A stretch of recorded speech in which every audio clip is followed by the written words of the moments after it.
Key point 1. What is procrastination?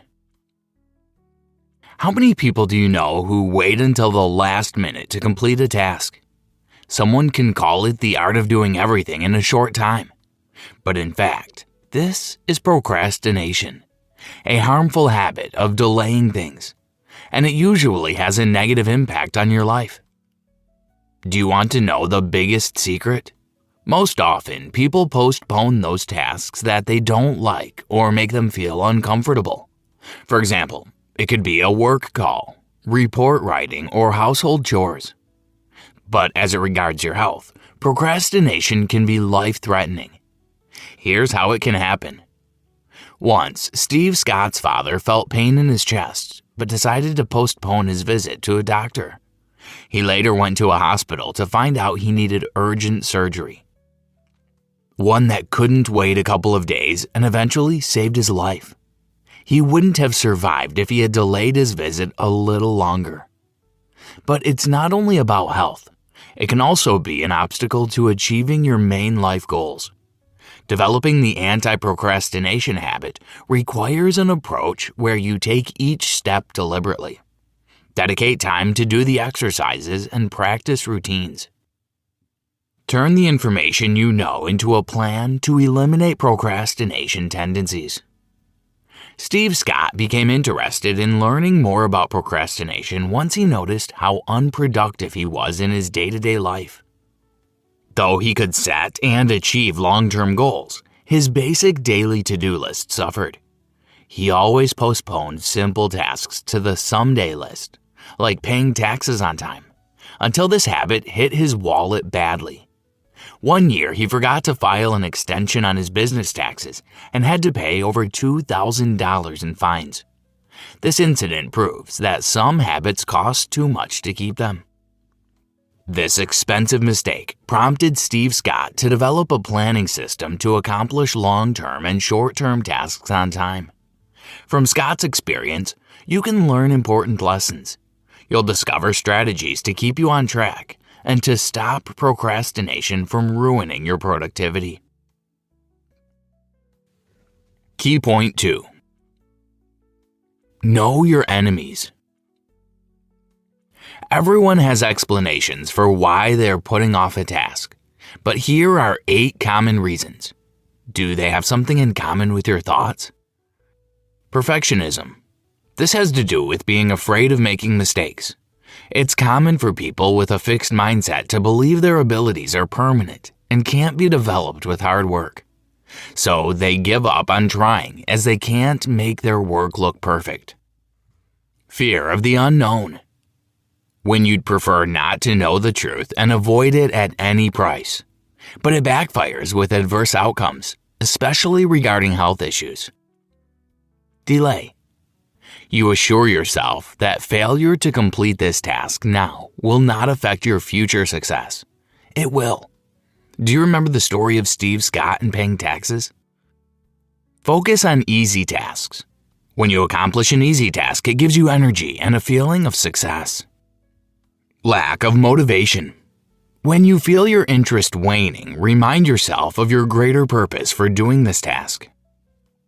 A lack of motivation arises when individuals don't understand the importance of a task. No clue how to begin. The task might be new, very complex, or too hard. The solution is to break your complex project into smaller pieces. Write them down, prioritize them, organize and review your list, and do them one by one. You get distracted. Use applications like self-control or freedom to prevent yourself from surfing the web or spending time on social media. Get rid of games on your smartphone and disconnect from the internet whenever you need to concentrate. You can also switch to airplane mode to avoid push notifications and use noise-canceling headphones. You could even shut the door to your room or office. Not enough time. You can fix this in 2 ways. Review how you plan your schedule and find extra time. Make a small effort that takes minutes instead of hours, eventually bringing some progress.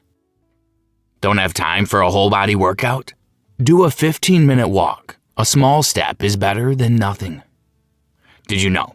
According to the University of Calgary's Professor Piers Steele, in 1978, only about 5% of Americans saw themselves as procrastinators. But in 2007, it rose to 26%. Key point 3. Identify your core projects using the 25-5 rule. Steve Scott's How to Stop Procrastinating approach requires you to write down all the commitments and goals you want to accomplish within the following year. Include work-related and personal projects, medical issues, vacation plans, habits to build, important events, and things you've been putting off. Use an app or notebook and keep this list next to you.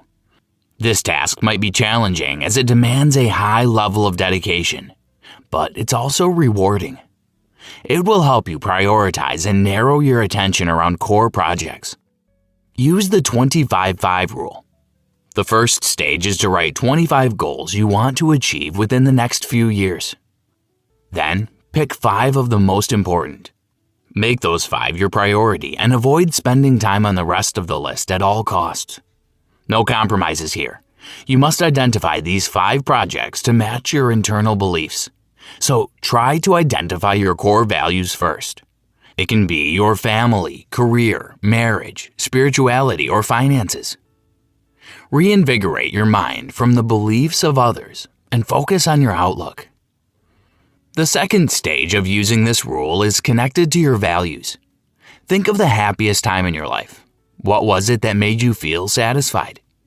Mentally rewind your life and try to remember the moments when you felt boundless happiness and the reasons for this feeling. Your values will very often be among them. They show what people, events, achievements, thoughts, and experiences are yours and which are not. Main values will help you understand how you want to see your own life in the future. Once you have your list of goals for the next year, match them with your values to clean it up until you have your 5 core projects.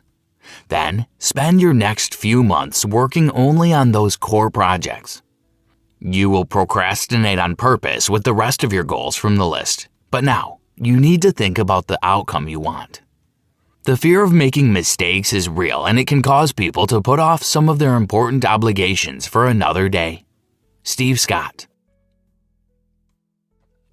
Key point 4. Turn projects into quarterly SMART goals. Use the SMART acronym to pick your criteria. This means your goals should be specific, measurable, attainable, relevant, and time-bound. Eventually, it forms a plan with details, like who's involved in the project and where it'll take place, focusing on what you need and a specific deadline. Keep your focus on these 5 core projects. Don't give in to any other opportunity that distracts you from your goal. The more specific your plan, the more confident you are in its execution and the less afraid of failure. Therefore, each of the 5 goals should be feasible. You have the resources to fulfill it, and precisely described in such a way that will allow for evaluating its implementation after its achievement.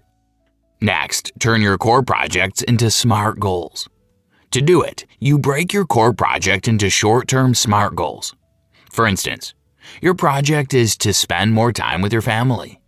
To achieve it, you will turn off your computer every day at 5 p.m., not work on weekends, dedicate 2 hours to spend with your children, go on a date with your spouse twice a month, and so on. Take time at the end of the work week or on the weekend to review your progress toward your desired goal over the past 5 days. You'll always adjust your projects or even change your focus to another project if your interest shifts to something else. We procrastinate when we don't know how to start. Write an action list for every project. Remember to take steps one by one. Use an online app like Evernote or Todoist to keep it all together. You can add pictures, videos, and anything digital to your Evernote notebook. Todoist is more about managing different lists, from a personal one to a separate one for each of your projects. Reserve some time daily to review your milestones. The key here is consistency.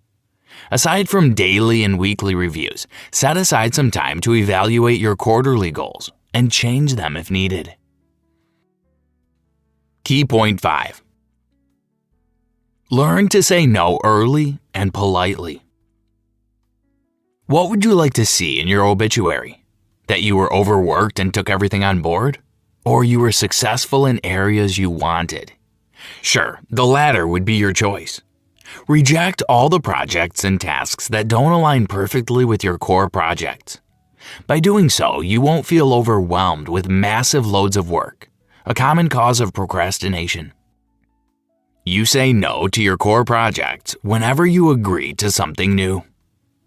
Try these practices to master saying no without experiencing problems at work and feeling like you are rejecting people. Be polite and honest, and explain as quickly as possible that you're not available to do the job. If you are close with some of your coworkers, you can tell them about your strategy for achieving goals and fighting procrastination. Your example may inspire them.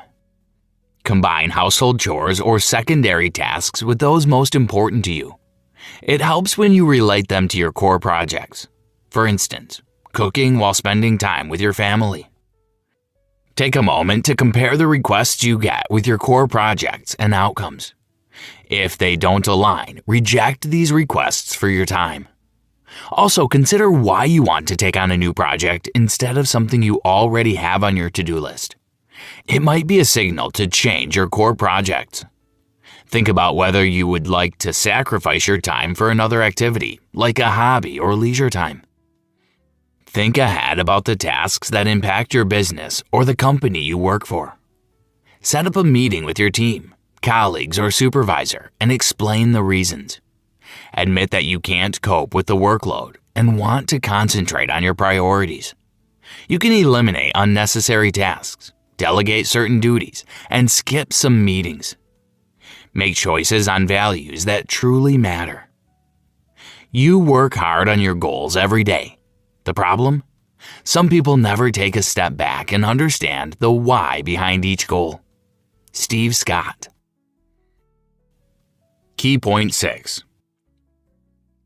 You can beat procrastination with several practices. Certain strategies can assist you in getting started, even in moments when you're lacking motivation. You can fix all emergencies at once. Disregarding them can lead to catastrophic results, so it's better to address them immediately. You might also find use in doing daily review sessions. These will help you to remind yourself of what tasks are essential. By spending around 5 to 10 minutes per day on this, you'll know what you need to achieve and what can be scheduled for another time. Pick 2 to 3 of the day's most crucial tasks to keep you on track and commit yourself to finishing them by the day's end. Pat yourself on the back when you do.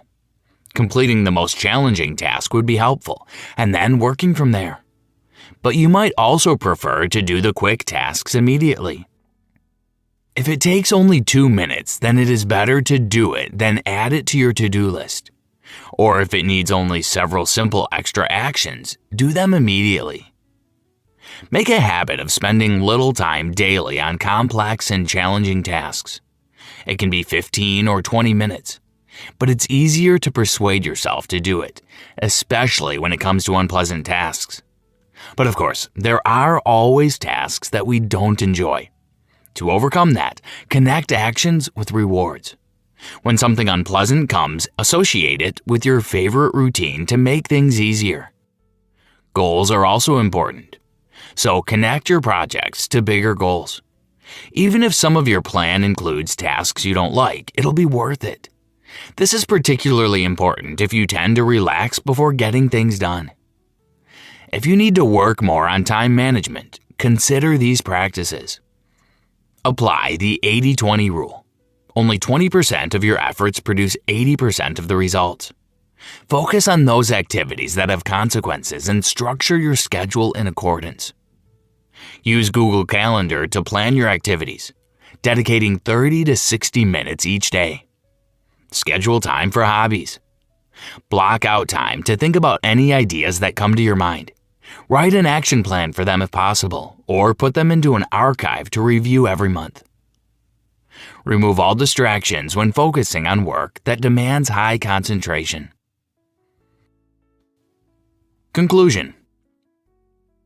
Procrastination might sound harmless, but it can prevent you from achieving your life goals and dreams, or even be life-threatening when it comes to medical conditions. To overcome it, you need self-discipline and hard work. When you know what you need to do and why, it's far easier to focus and get them done. Clarity is vital. The main lesson is to implement the exercises and routines you just learned about. Overcoming procrastination is hard work, but who said it's not rewarding? Avoid all distractions and focus on your goal. It not only removes stress and anxiety, but frees up time that you can spend on really valuable things. You'll find that you have more time to enjoy yourself with loved ones and do the things you want, simply by kicking procrastination out of your life. Remind yourself how much you still want to achieve, see, and feel in this life. Don't let the fear of the unknown or self-doubt stand in the way of realizing these desires. Avoid perfectionism. Seek motivation. Be inspired by your successes and move on. Do not put your life off for later. If you have little time for all the exciting things now, when will you be able to find it? Try this. Identify your 5 main projects and focus exclusively on them. Remove all the clutter and distractions, and don't agree to anything that takes away your focus or time. Track your progress with a series of actions and weekly reviews. Stick to your plan, even if you have only 5 minutes to spare.